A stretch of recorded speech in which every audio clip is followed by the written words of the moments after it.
Coronavirus, la pandemia. ¿Cuáles son los síntomas? ¿Cómo se transmite? ¿Qué puedo hacer para protegerme y prevenir la propagación de la enfermedad? Nuevo padecimiento que ha encendido las alarmas de los sistemas de salud. Coronavirus, la pandemia. En fin de semana también tenemos programa especial de Coronavirus, la pandemia. Le presentamos a usted una recapitulación de los temas que hemos abordado aquí en esta mesa de trabajo, por si usted no tuvo oportunidad de vernos. Así que vamos a iniciar con el reporte que nos llega desde Ginebra, Suiza, sede de la Organización Mundial de la Salud. Nuestra compañera Cristina Gallego lo presenta. Hola, ¿qué tal? Buenos días, Belén, y buenos días a todo el auditorio de Canal 44. Desde que comenzó la crisis sanitaria se han reportado más de 190 millones de contagios y más de 4 millones de muertes, según los datos de la Organización Mundial de la Salud.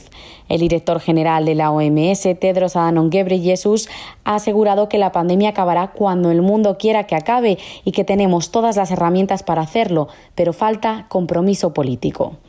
El director general, en un discurso ante los miembros del Comité Olímpico Internacional en Tokio, ha insistido en que compartir vacunas no es caridad, sino en que está en el interés de todos. Los que piensan que se ha acabado la pandemia porque se ha terminado en su país están en las nubes, ha asegurado Tedros, que ha recordado que no estaremos libres de peligro mientras no se haya extinguido el fuego en todas partes. Tedros ha pedido a los gobiernos medidas sociales y de salud pública, a las farmacéuticas que intensifiquen la producción, que compartan su conocimiento para lograr 11.000 millones de dosis de vacunas hasta el próximo año y que dejen los beneficios y las patentes en segundo lugar. Ha pedido a la sociedad civil que levante la voz y a los pueblos del mundo que con su actitud marquen la diferencia entre la vida y la muerte. Tedros ha recordado que en lo que llevamos de este año han muerto más del doble de personas que en todo el año anterior y que las campañas de vacunación deben alcanzar al 70% de la población a mediados de 2022, ya que en 2023 será demasiado tarde. Con respecto a los Juegos Olímpicos, el director general de la OMS ha asegurado que su éxito no depende de que no haya contagios, sino de que todos se detecten y se interrumpa la transmisión, y ha animado a aplicar el lema olímpico: más rápido, más alto, más fuerte, juntos, a las campañas de vacunación.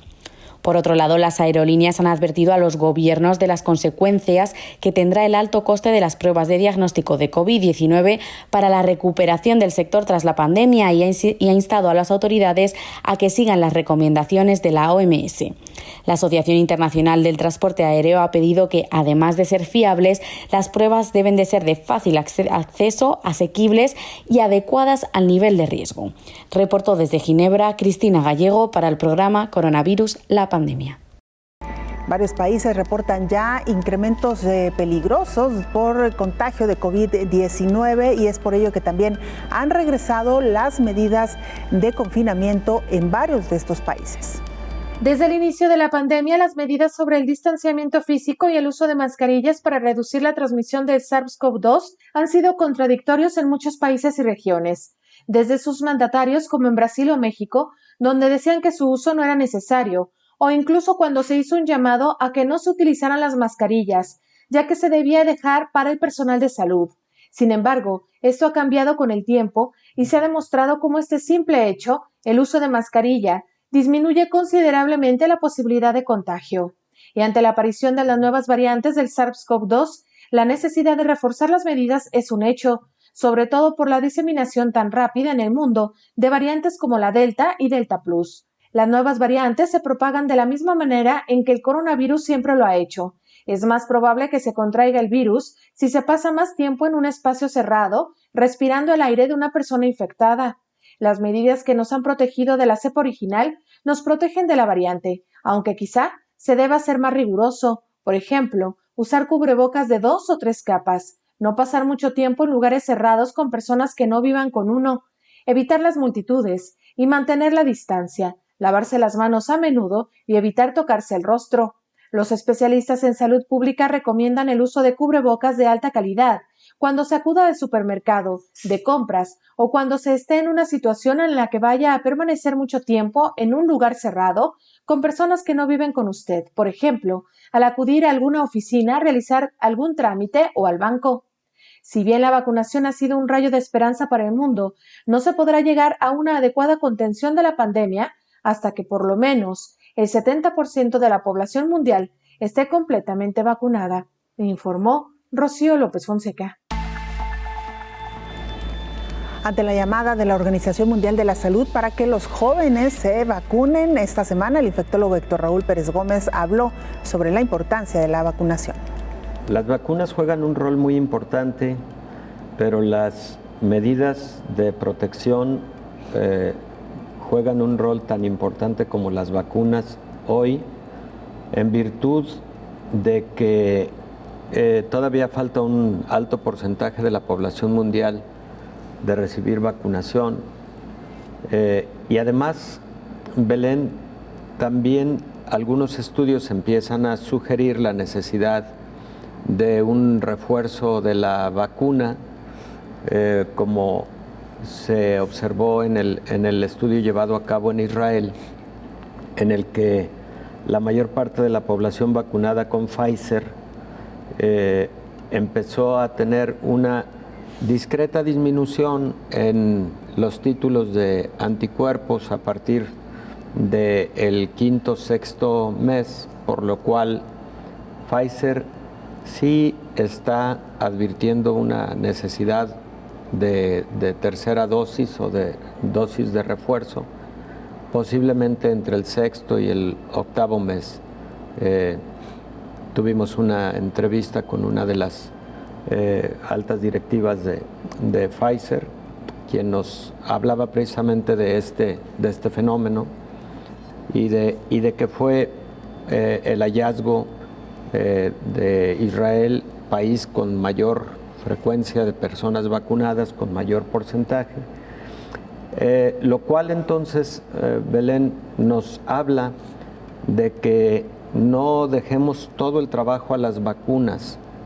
Nos habla de que se sigue viviendo un tiempo de incertidumbre mundial por el surgimiento de nuevas variantes.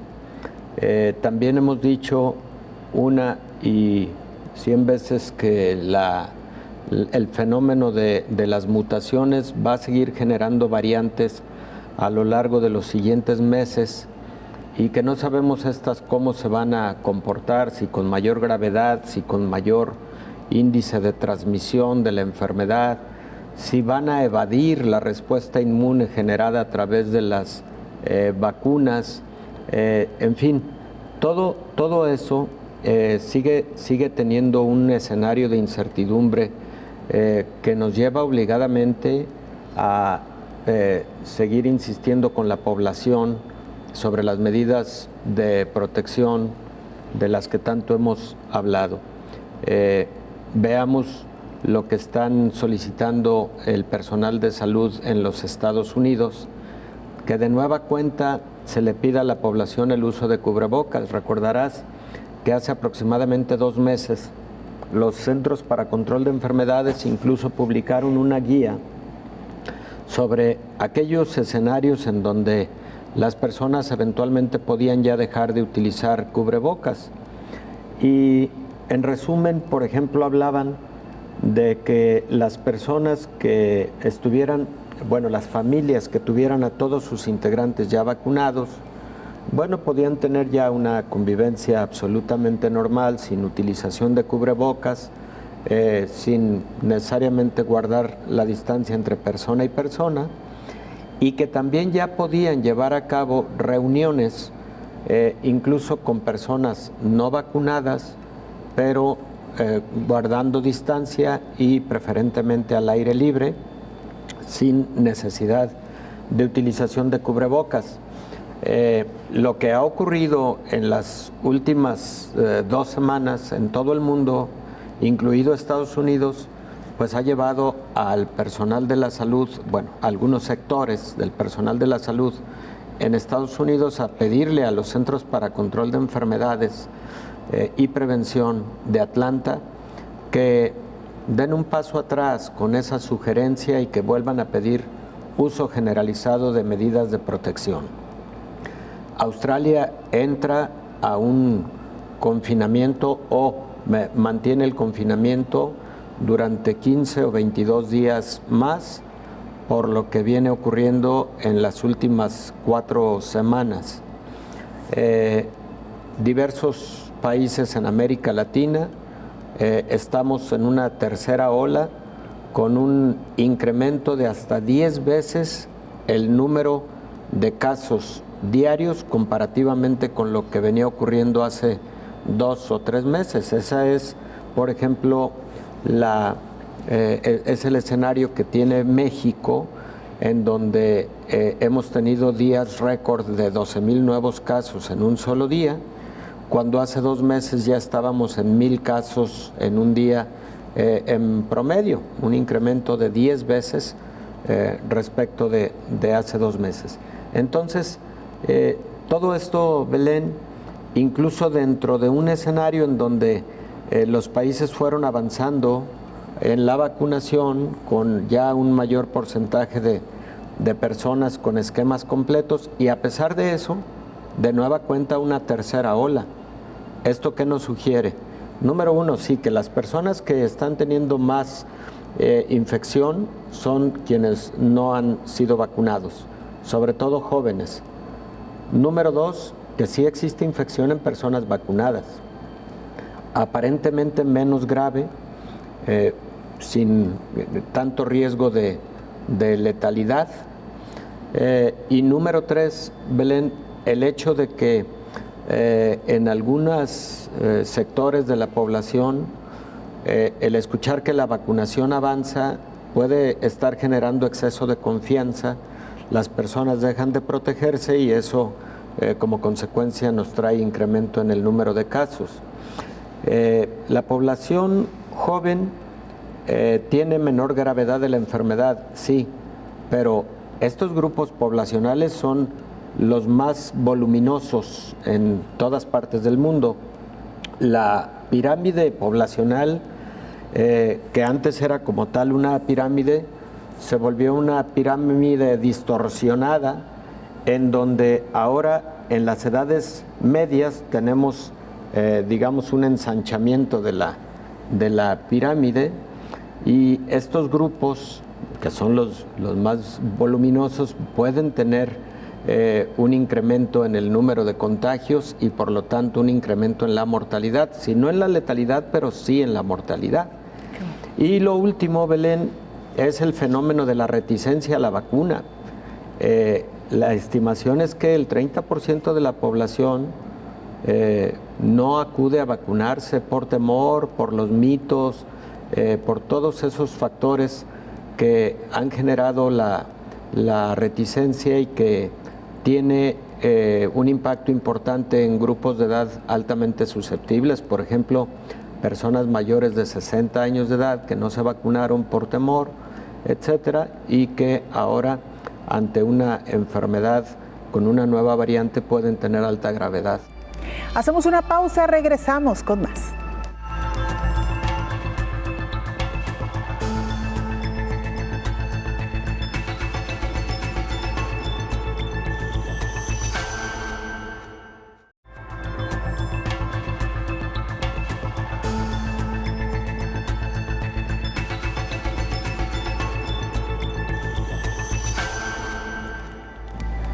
Luego de que algunos países, entre ellos Estados Unidos, permitieran ya prescindir del uso de mascarilla, sobre todo en los espacios públicos, personal de salud le piden a las autoridades sanitarias que vuelva a recomendar el uso de la mascarilla.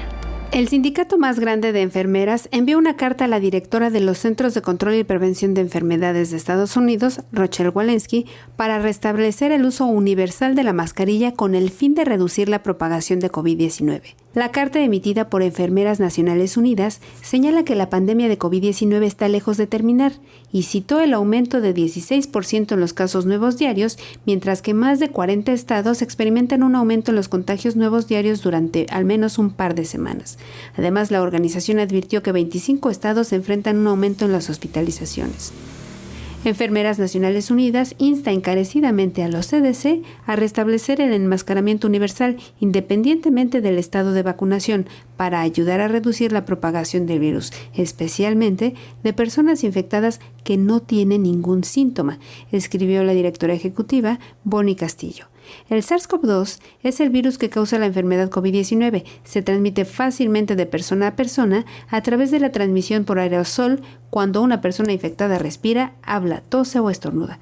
El aumento de casos no es sorprendente debido a la rápida reapertura de muchos estados y la eliminación de las medidas de salud pública, incluida la actualización de la guía del 13 de mayo de 2021, cuando los CDC les dijo a las personas vacunadas que ya no necesitaban usar mascarillas, advirtió la organización, informó Elizabeth Ortiz.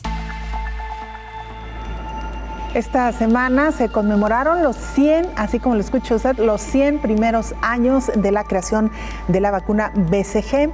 Es un dato, sin duda alguna, muy interesante, esta efeméride en medio de la pandemia que hoy por hoy vivimos. El infectólogo Héctor Raúl Pérez Gómez nos recordó la historia de la creación de esta vacuna.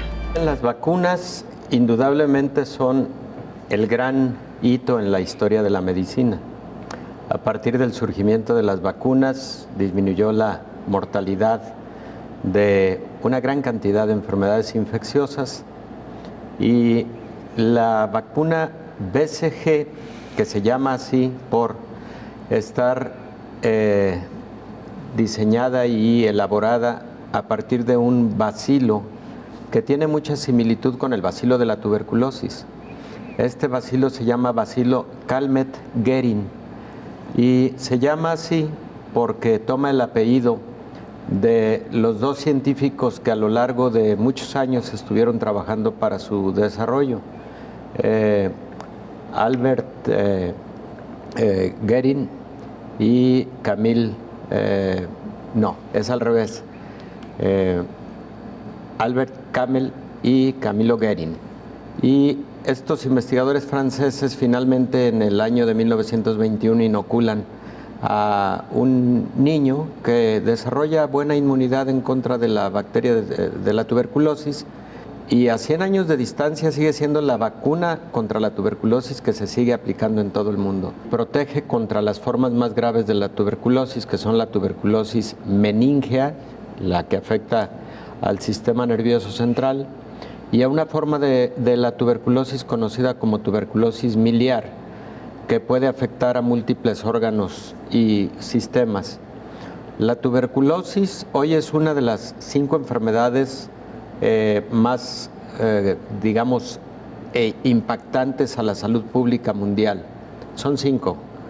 El VIH-Sida, la tuberculosis, la malaria, las hepatitis y bueno, ahora SARS-CoV-2. Son las enfermedades que representan hoy por hoy el gran reto en salud pública a nivel mundial. Y en el caso particular de tuberculosis, fíjate, Belén, 1/3 de la población mundial hemos llegado a estar en contacto con el bacilo de la tuberculosis. Nos hemos llegado a infectar con este bacilo, pero nuestro sistema inmune ha respondido para detener su avance y de esa manera mantenerlo en una modalidad conocida como tuberculosis latente o infección latente de Mycobacterium tuberculosis. Y en eso ha tenido mucho que ver la vacuna de BCG, que efectivamente hoy cumple 100 años, una gran efeméride, indudablemente una de las grandes vacunas. Y que, bueno, sí ha habido ya esfuerzos por desarrollar vacunas recombinantes. ¿Qué son las vacunas recombinantes? Son aquellas en donde no utilizas a un microorganismo completo, sino a una fracción del microorganismo que da lugar a una respuesta inmune igual a si estuvieras utilizando el microorganismo. Cuando se aplica, se genera a los pocos días una pequeña pústula que debe no ser mayor a 5 milímetros, que sana en los siguientes 15 a 22 días y que nos deja una cicatriz que muchos de nosotros tenemos y recordamos siempre, sabemos exactamente dónde está. Y esta vacuna tuvo allá en sus inicios muchas vicisitudes para su desarrollo, porque estaba en medio la guerra mundial, la Primera Guerra Mundial. El mundo de la ciencia batallaba mucho para poder conseguir insumos para llevar a cabo experimentos, etcétera. Y finalmente Calmette y Guerin, que le dan su nombre a este bacilo, logran precisamente obtener este microorganismo atenuado para que no cause enfermedad de ninguna naturaleza, pero para que sí genere inmunidad. Una inmunidad que frecuentemente es duradera por décadas. También hay que decir que las personas que tenemos vacuna contra tuberculosis, sí podemos en algún momento de la vida desarrollar tuberculosis cuando tenemos estados de profunda inmunosupresión. Ejemplo, los pacientes que tienen VIH y que han estado importantemente inmunosuprimidos, los pacientes con enfermedades reumatológicas que reciben biológicos, anticuerpos monoclonales, por ejemplo, los pacientes que tienen enfermedades reumatológicas que ameritan tomar corticosteroides por periodos muy largos de tiempo. Todas esas son condiciones que pueden predisponer al desarrollo de tuberculosis aún en presencia de la vacuna. Pero la vacuna, como antes señalé, ha tenido su gran impacto en evitar muchas muertes, sobre todo en etapas tempranas de la vida, causadas por la tuberculosis del sistema nervioso central, la tuberculosis meningea y la tuberculosis diseminada, también conocida como tuberculosis miliar. Como un dato adicional, cada año mueren en el mundo 1,5 millones de personas por tuberculosis en sus diversas modalidades y bueno, el continente más afectado por tuberculosis por décadas ha sido África, en donde las condiciones de otras enfermedades infecciosas inmunosupresoras como el propio VIH, los estados de malnutrición, etcétera, pues predisponen al desarrollo de tuberculosis. Pero insisto, 1/3 de la población mundial, que significa aproximadamente 2.500 millones de personas, podemos tener infección primaria por la bacteria de la tuberculosis y ante un estado de inmunosupresión podemos reactivar la tuberculosis. ¿De qué manera podemos saber si tenemos infección primaria? Existen predominantemente 2 pruebas que cualquier persona se puede realizar para definir si tiene infección primaria. Una es una prueba inyectando en la piel una proteína purificada que se conoce como PPD, y a las 72 horas se hace una lectura de esa prueba, y la otra es a través de la medición de una citoquina llamada gamma interferón.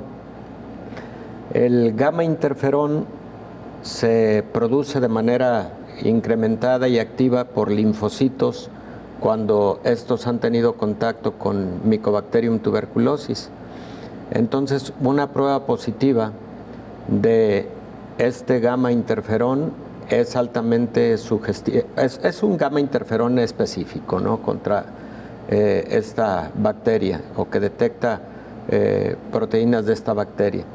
Entonces, una prueba positiva, que esta es la prueba, digamos, más reciente, más nueva que se utiliza para esta detección, nos puede decir si una determinada persona ya tuvimos contacto con la bacteria, si por lo tanto tenemos infección primaria latente y en algún momento de nuestra vida tenemos el riesgo de reactivar esta enfermedad primaria. ¿Y los tratamientos, doctor, para son muy eficaces, particularmente los tratamientos que se llevan de manera puntual con alto cumplimiento, la mayor parte de ellos durante 6 meses, con lo que se conoce como fármacos antifímicos. Los 4 primarios antifímicos son isoniazida, rifampicina, piracinamida y etambutol. Hay otros antifímicos también, pero la mayor parte de los esquemas se basan en estos 4 y la mayor parte de los esquemas son 6 meses de tratamiento, una fase intensiva de 2 meses, una fase de mantenimiento de 4 meses, con mucho éxito. ¿Cuál es el gran problema que enfrenta el mundo en este momento con respecto a tuberculosis? Existe un porcentaje de estas micobacterias, de esta bacteria de tuberculosis, que tiene resistencia a algunos de estos fármacos, sobre todo a uno de ellos que se llama rifampicina. Cuando existe resistencia a este fármaco, los esquemas se tienen que modificar para ser exitosos.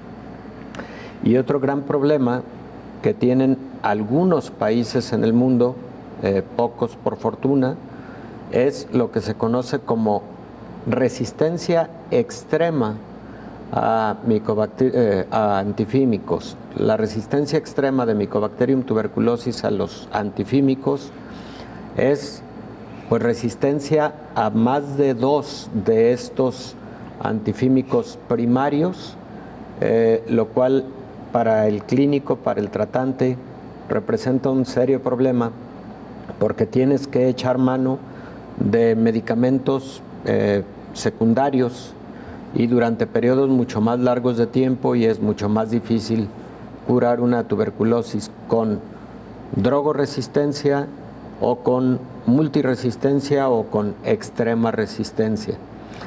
Pero si un paciente tiene una micobacteria que es sensible a los fármacos primarios, va a responder de forma óptima con 6 meses de tratamiento en una modalidad, nada más esto sí hay que decirlo con claridad, conocida como DOT, es decir, la terapia directamente observada.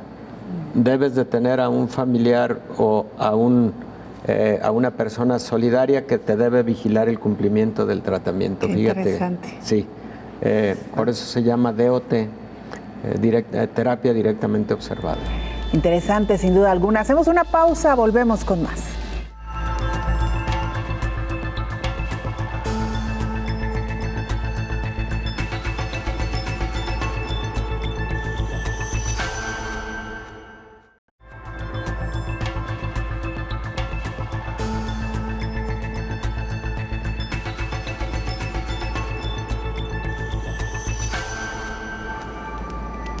Las estadísticas indican que esta tercera ola de COVID-19 está afectando particularmente a los jóvenes.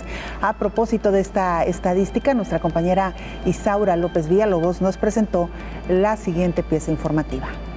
La pandemia ha tocado diferentes dimensiones y aunque el porcentaje de muertes a nivel global redujo drásticamente al estar en este segundo periodo en 2% en comparación con el inicio del año pasado a 10%, la situación hoy no es la misma en cuestión hospitalaria.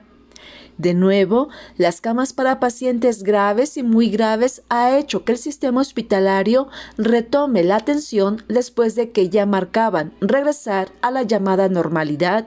Pero el entorno social, como es la apertura del sector económico, recreativo, turístico, las vacaciones y el fin de curso escolar, han sido un caldo de cultivo para el virus SARS-CoV-2. Un virus que ha encontrado cavidad en el cuerpo humano más joven, ese que por casi 1 año y medio se mantuvo en cautiverio por las cuarentenas, confinamientos, toque de queda, los bares, antros, discotecas, juegos deportivos, cultura, playas, viajes, cerraron ventanas y puertas. Y hoy que ya el mundo pareciera ver una luz en el camino por la llegada de las vacunas contra el coronavirus y la inmunidad natural que alguna persona había adquirido por haber atravesado la enfermedad, se vuelven a encender los focos de alerta en los centros hospitalarios. Las camas COVID-19 están ahora llenas por la juventud. Llegaron las vacunas, pero no todas y todos los jóvenes están vacunados.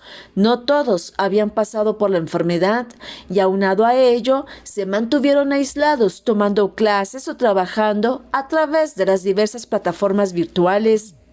Pareciera que la COVID-19 no los tocaría por ser jóvenes, pero son quizás un sector social más vulnerable a la corona del virus.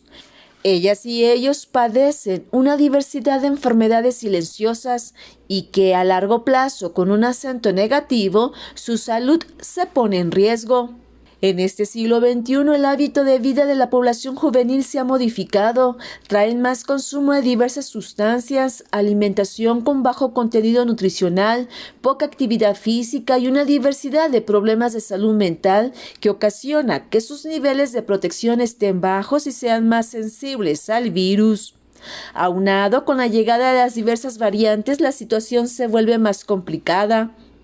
La juventud no solo quiso divertirse en este verano 2021, salieron y ahora están en las cuatro paredes de un hospital con diagnóstico neumonía por COVID-19. La COVID-19 en esta población evoluciona de forma leve o sintomática, pero se estima que de 1 de cada 100 personas de entre 10 y 30 años infectadas requerirá hospitalización de acuerdo con especialistas internacionales. La pandemia se ha disparado a nivel global. Los expertos piden a la juventud evitar relajar las medidas sanitarias tanto en lo individual como en lo social para prevenir el riesgo de transmitir la enfermedad a la población vulnerable no vacunada. La COVID-19 está en el nivel más alto. La juventud mundial dejó de estar en casa, salió un rato a divertirse en verano y lamentablemente están en un hospital en riesgo, informó Isaura López Villalobos. Sobre este tema, el infectólogo Héctor Raúl Pérez Gómez explicó por qué están siendo los jóvenes los más afectados con esta tercera ola de COVID-19. El primer motivo es que los jóvenes tenían o tienen menos cobertura de vacunación a estos momentos en todo el mundo.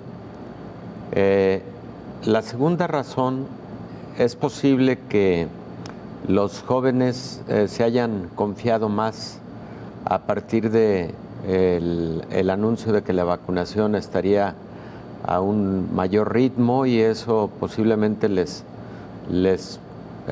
permitió tener más actividades sociales, es posible.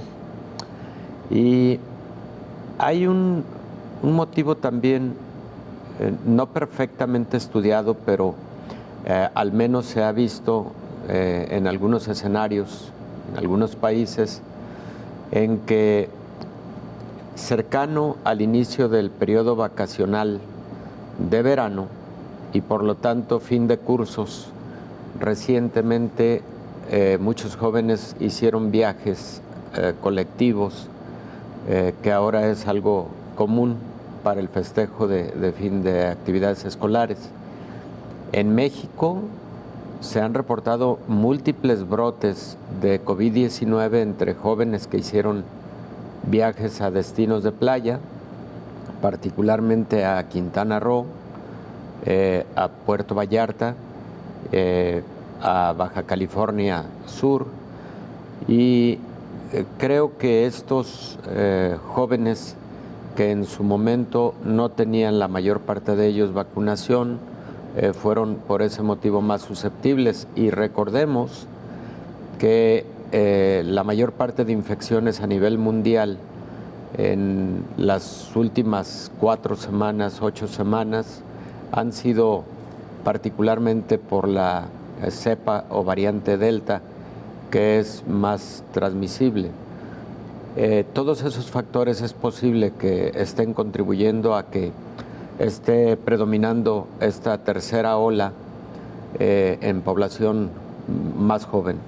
La población más afectada en esta tercera ola es la de 15 a 40 años de edad.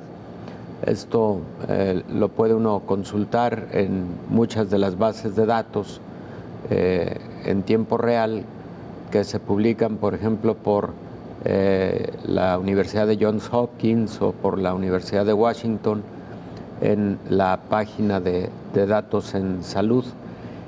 Y por otro lado, Belén, me parece que a los jóvenes les ha quedado muy fijo en la mente el hecho de que el COVID-19 afecta con menor severidad a su grupo poblacional. Eso es posible que los lleve a un exceso de confianza que no es conveniente, porque también lo que hay que decir es que en este momento, aun cuando los jóvenes son menos afectados, pero al haber un número mayor de jóvenes infectados, también la mortalidad puede incrementarse en este grupo de población, no necesariamente la letalidad, y tampoco necesariamente es que relacionado con el número de contagios esté habiendo más hospitalización en jóvenes.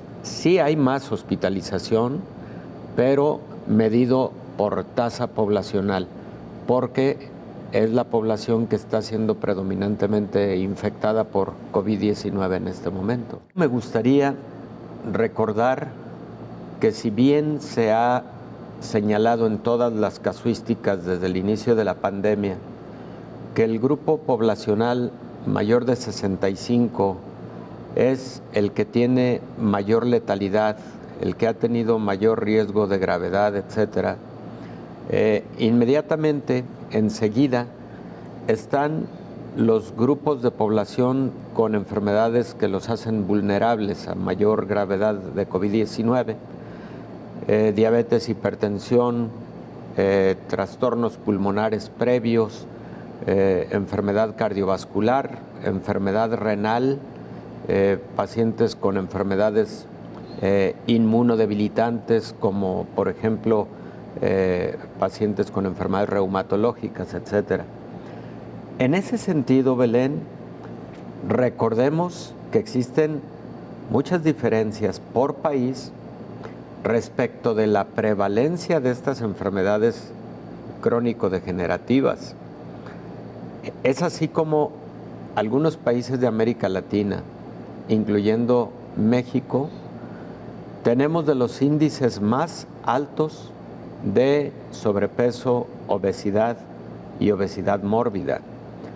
Y la obesidad es uno de los factores de alto riesgo para gravedad por COVID-19. Y esta obesidad no predomina necesariamente en los grupos de edad avanzados. En ese sentido, por ejemplo, habría que recordar que México ocupa uno de los primeros lugares a nivel mundial de obesidad incluso infantil. Y esto se va reflejando a lo largo de la vida con altos porcentajes, 35% de obesidad y cerca del 50% de sobrepeso. Son las cifras que tiene México en este momento respecto de este problema de salud pública. Si esto está prevalente desde las edades infantil, juvenil, edades medias, edades avanzadas, etcétera, entonces lo que podemos esperar es, lamentablemente, que puede haber jóvenes que, si bien por el lado de la edad podrían tener algún grado de, entre comillas, protección a la gravedad por COVID, el tema de obesidad o de otra enfermedad concomitante no ayudará. Y esa es la situación que podríamos estar viendo. Primero, jóvenes que no están vacunados. Segundo, jóvenes con comorbilidades, particularmente obesidad. Y acompañando a la obesidad, frecuentemente jóvenes incluso con diabetes o con hipertensión. Jóvenes que frecuentemente tienen el antecedente de consumo de tabaco y alto consumo de tabaco que ya ha generado algún daño estructural pulmonar y que, por ejemplo, agregando el grave problema del cada vez mayor consumo de vapeadores que provocan más daño pulmonar que el propio cigarrillo, y lo hemos platicado en esta mesa. En una ocasión dedicamos un programa precisamente a analizar qué ocurre con los cigarrillos electrónicos o vapeadores, y todo eso puede estar sumando al fenómeno que estamos observando de más jóvenes infectados por COVID en este momento, en esta tercera ola, y también de jóvenes requiriendo hospitalización por condiciones graves con comorbilidades asociadas. Hacemos nuestra última pausa, regresamos con todavía mucha más información.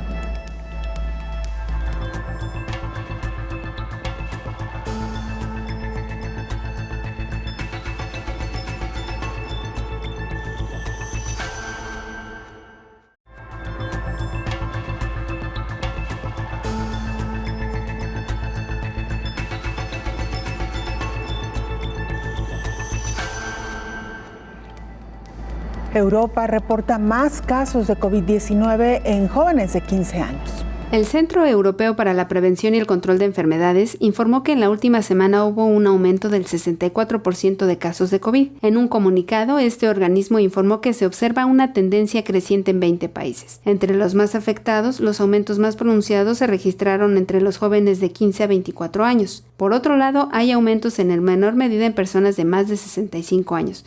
En esta etapa, la ocupación hospitalaria permanece estable. De acuerdo con los reportes de 24 países, la tasa fue de 4.2 por cada 100.000 habitantes en comparación con 5 por cada 100.000 reportada en la semana previa. Aunque este indicador se ha mantenido estable, lo cierto es que ya son 3 países que reportan tendencias al alza. Por otro lado, la tasa de ocupación en las unidades de cuidados intensivos ha ido a la baja durante 9 semanas.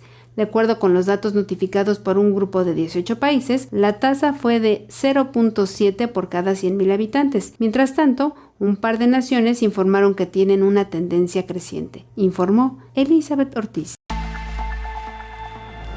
El infectólogo Héctor Raúl Pérez Gómez lamenta que los hábitos de vida han contribuido a que hoy la población infantil y juvenil tenga mayor impacto en el consumo de alimentos y bebidas con alto contenido calórico. Hace algunas décadas, probablemente 2 o 3, proliferaron en México, por ejemplo, muchas de estas cadenas de alimentos rápidos que, si bien resultaba una situación práctica para padres de familia en donde ambos trabajan y ambos tienen una muy rápida dinámica del día a día, y entonces alimentos de este tipo podían resolver de manera urgente esa dinámica. Por otro lado, creo que sí fueron alimentos que empezaron a impactar mucho a la población en general.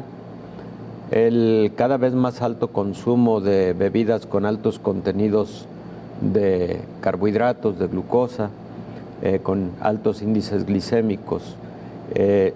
Por ejemplo, se estima que México es uno de los consumidores de refrescos embotellados con alto contenido de azúcar, y todo eso va sumando a la salud de la población. La insistencia de que existan estilos de vida saludables que incluyan actividad física todos los días, bueno, no han sido adoptados como quisiéramos por la mayor parte de la población. Y entonces ahí está, generaciones que hoy en la década de los 20, la segunda o tercera década de la vida, ya, insisto, con altos niveles de obesidad, incluso de sobrepeso, obesidad y obesidad mórbida, ya con algún problema en el metabolismo de la glucosa, diabetes, por ejemplo, hipertensión en jóvenes de 35 años de edad. Bueno, todo eso es el reflejo de lo que se vino gestando en las últimas décadas, y si no lo detenemos aquí, en las siguientes décadas lo vamos a ver en condiciones mucho más graves de salud pública para la población. Tenemos que hacer algo y lo tenemos que hacer de forma urgente. Revisaba el fin de semana un estudio también, no es con tantos pacientes como se pretende en este estudio multicéntrico y prospectivo, pero hay un estudio, lo tengo aquí a la vista, que se llama precisamente así, COVID prolongado en pacientes medianamente sintomáticos, y lo señala como otro motivo para incentivar la decisión para vacunarse. Este estudio es con 312 pacientes en Noruega, y a 6 meses después de la infección activa, 61% de los pacientes tuvieron síntomas persistentes a 6 meses. 61%, más de la mitad.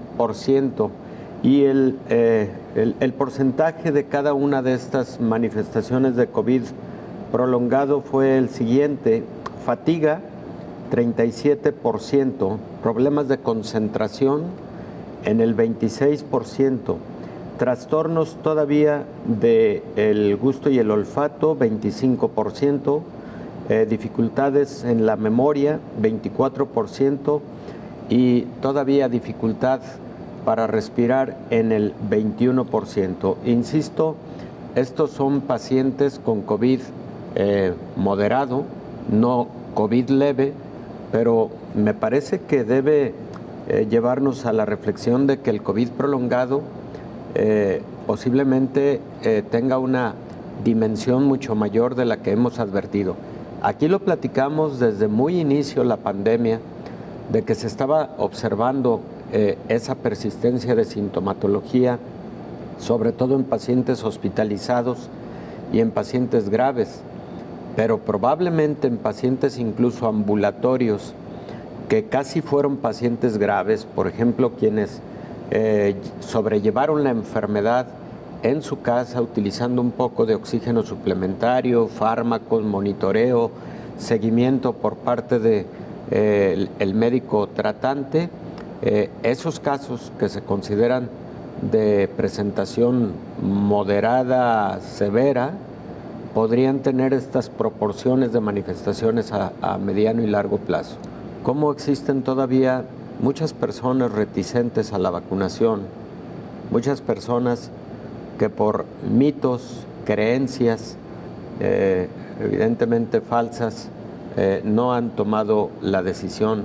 Personas que incluso tienen comorbilidades, personas en quienes particularmente es de beneficio inminente la vacuna, y no lo han decidido. Algunos estados sureños de la República Mexicana, como el estado de Chiapas, lo escuchábamos en la nota informativa, y creo que ahí tenemos que seguir informando, socializando la relevancia de la vacuna, no cansarnos, porque si bien en diversos medios, en todos los medios de comunicación se ha sido enfático en la importancia del biológico, pues el hecho de que todavía existe un porcentaje que no se ha decidido, y el hecho de que muchas personas incluso tengan falsa información de lo que puede generar una vacuna, pues nos habla de que hace falta incidir más aún a través de medios de comunicación masiva, a través de información incluso personalizada, ¿por qué no? Focalizar en donde tenemos esos focos rojos de población no vacunada, para direccionar mucho más la información y con eso lograr ese objetivo. En Estados Unidos, nuestro compañero Jorge Fuentensals, corresponsal de la agencia AF, también nos presentó este informe para conocer cómo van en Estados Unidos en medio de esta pandemia. Hola, ¿qué tal? Buenos días, Belén. Buenos días a todo el auditorio de Canal 44. Nueva York respira ya sin tapabocas. La ciudad de los rascacielos, que hace un año se llegó a convertir en el epicentro de la pandemia de la COVID-19 fuera de Wuhan, está volviendo a marchas forzadas a la normalidad. 53.000 muertos y más de 2 millones de contagiados después. El índice de positividad se sitúa hoy en torno al 1%. El número de personas hospitalizadas es de 348 y ayer se registró el fallecimiento de una sola persona como consecuencia de la COVID. Unas cifras que nada tienen que ver con las que azotaron la ciudad y el estado hace ahora un año. El 1 de marzo de 2020 las autoridades confirmaban el primer contagio en Nueva York. El 13 de marzo, la ciudad impuso sus primeras restricciones con el cierre de escuelas públicas y estadios, a lo que 3 días después se sumó la clausura de bares, restaurantes, casinos o gimnasios y un poco más tarde el cierre de toda actividad que no fuera esencial. Pero era ya demasiado tarde. El virus se había extendido por toda la ciudad y sobre todo por los barrios de trabajadores en los distritos de Queens, el Bronx y Brooklyn, y golpeaba con especial virulencia a las comunidades más excluidas, como la afroamericana y la latinoamericana. Hasta febrero de 2020, Nueva York fue el estado de Estados Unidos con más muertes, momento en el que fue superado por California. Pero como en todo el país, la vacuna marcó un punto de inflexión. El 14 de diciembre fue también en Nueva York, donde la enfermera Sandra Lindsay se convirtió en el primer estadounidense en recibir la primera dosis. A partir de ese momento, a medida que ha ido creciendo el número de vacunados, ha ido disminuyendo la incidencia de la enfermedad y se han ido levantando las restricciones. Otra fecha clave ha sido el pasado 15 de junio, cuando se levantaron la gran mayoría de las medidas, excepto en algunos lugares como hospitales y medios de transporte, coincidiendo con que el 70% de los adultos neoyorquinos habían recibido al menos una dosis de la vacuna. Reportó desde Nueva York Jorge Fuentesaz para el programa Coronavirus, la pandemia. Más de la mitad de los españoles han sido ya inmunizados contra COVID-19. La COVID-19 se ceba con los jóvenes españoles. En los últimos días, la incidencia del virus en España se ha triplicado entre la población de 20 a 29 años. ¿Los motivos? Muchos no están ni inmunizados ni vacunados y a menudo no respetan la distancia de seguridad. Los expertos piden a este sector de la población que no se relaje, ya que los ingresos hospitalarios han aumentado considerablemente. María Justicia López, médico de familia y miembro de la Asociación de Médicos de Madrid, alerta de que los jóvenes no están exentos de peligro.